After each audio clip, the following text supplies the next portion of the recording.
දවසක් සිල් දෙනාටම මම එක කාරණයක් ගැන විතරයි අද කතා කරන්න බලාපොරොත්තු වෙන්නේ.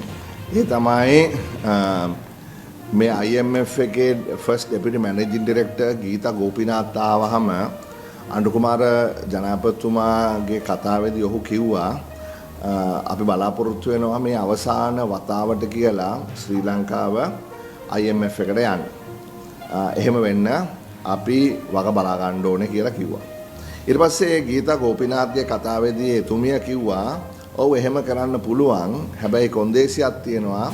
ඒ තමයි බාරගත් ආර්ථික ප්‍රතිසංස්කරණ ඉකොනොමික් රිෆෝම් ඒ විදිහට කරගෙන යන්න අවශ්‍යයි. එහෙමුනේ නැත්නම් ආයෙත් රට පස්සට තමයි ගමන් කරන්න කියලා. එතකොට මම හිතන්නේ අපේ රටේ බොහෝ දෙනා දන්නවා ජාත්‍යන්තර මූලධනත් එක්ක ගිය ගනුදෙනුවේදී ඒ ලැබෙන්න බලාපොරොත්තු වෙන මුදල් ප්‍රමාණය ගණන් හදන්නේ IMF එකේ සල්ලි විතරක් නෙමෙයි World Bank, ADB, JICA ඒ වගේ ඩෙවලොප්මන්ට් පාර්ට්නර්ස්ලා අපි කියලා කියනවා. ඒගොල්ලන්ගේ මුදලුත් ඔක්කොම එකතු කරගෙන ඒ හරහා තමයි මේ බජට් සපෝට් වලට මුදල් ලැබෙන්නේ. මොකද IMF එකේ සල්ලි වලින් ජෙනරේෂන් ඉලෙක්ට්‍රිසිටි ජෙනරේෂන් වලට වියදම් කරනවා, ඩිස්ට්‍රිබියුෂන් වලට වියදම් කරනවා, ට්‍රාන්ස්මිෂන් වලට වියදම් කරන්නවත් බෑ. IMF එකේ සල්ලි ලැබෙන්නේ ඒවට නෙමෙයි. එතකොට බජට් සපෝට් සල්ලි තමයි අර IMF ඇග්‍රීමන්ට් එක නිසා World Bank, ADB, JICA වගේ වයින් ලැබෙන්නේ. දැන් ලංකාවේ මම දන්න ඉතිහාසයේ ප්‍රථම වතාවට World Bank එකයි ADB එකයි මේ JICA එකයි තුනම එකතු වෙලා මෙන්න මේ ලියුම එවලා තියෙනවා මේ මොනද ඇමති බල සත්‍ය ඇමතිට. ඒකේ අස්සම් කරලා තියෙනවා මේ ලෝක බැංකුවේ ADB එකේ සහ JICA එකේ ප්‍රධානීව ලංකාවේ ඉන්න.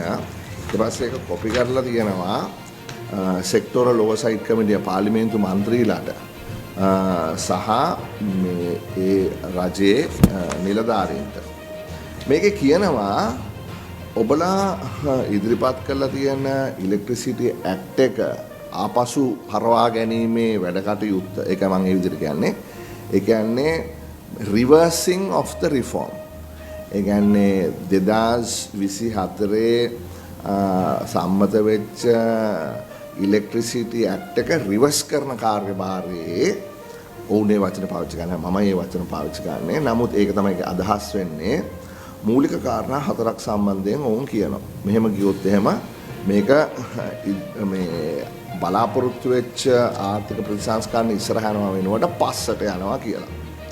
මෙතන කියනවා පළවෙනි එක හැටියට මොකද්ද ඕගොල්ලොන්ගේ ලොජික් එක මේ සියලුම ජෙනරේටිං ට්‍රාන්ස්මිෂන් ඇන්ඩ් ඩිස්ට්‍රිබියුෂන් කම්පනීස් සියලුම ඒවා 100%ක අයිතිය රජය තියාගන්න ඕනේ කියන එක. ඒකේ ලොජික් එක මොකද්ද කියලා අහනවා. දැන් මම කියන්නම්කො පොඩ්ඩක් මේකේ වෙලා තියෙන්නේ මොකද්ද කියලා. අපිට තියෙනවා මහවැලිය. හරි රන්දනිකල රන්ටැඹේ වික්ටෝරියා මේ මහවැලියේ ඩෑම් වලින් අපි ඉතාමත්ම අඩු මුදලට විදුලිය චාලනය කරනවා. ඊළඟට අපිට තියෙනවා නොරච්චෝලේ වගේ කෝල් වලින් කරනවා. ඊළඟට අපිට තියෙනවා මේ නොකුත් මේ කම්බයින් සයිකල් ප්ලාන්ට් තියෙනවා. ඊට පස්සේ අපිට තියෙනවා මේ සූර්ය බලාගාර වින්ඩ් මේ ඔක්කොම මේ රජයට අයිති ඒවා. එතකොට මොකද්ද කරේ ඉලෙක්ට්‍රිසිටි ඇක්ට් එකෙන් 2024 මෙවුවා කොටස් වලට කැඩුවා. හයිඩ්‍රෝ මහවැලියෙන් කරන ඒවා එක කොම්පැනියක්. නොරච්චෝලි තව කොම්පැනියක්. ඊළඟට මේ විදුලිය මේ හුලං වලින් සූර්ය බලයෙන් කරන ඒවා තව කොම්පැනි. වගේ මේ විදුලි ජනන එකට තිබිච්ච ඒවා කොටස් වලට කැඩුවා. කොටස් වලට කඩලා කිව්වා හැමදාටම 100% රජයට අයිති මහවැලියෙන් සහ මේ හයිඩ්‍රෝකින් කරන ඇසට් ඒවා කවදාකවත් කිසිම දවසක ඒකේ ෂෙයා ඩයිලියුෂන් එකක් නැහැ. අනිත් ඒවා ගැන එහෙම 100% කියලා පර්මනන්ට්ලි තියා ගන්නවා කියලා නෑ.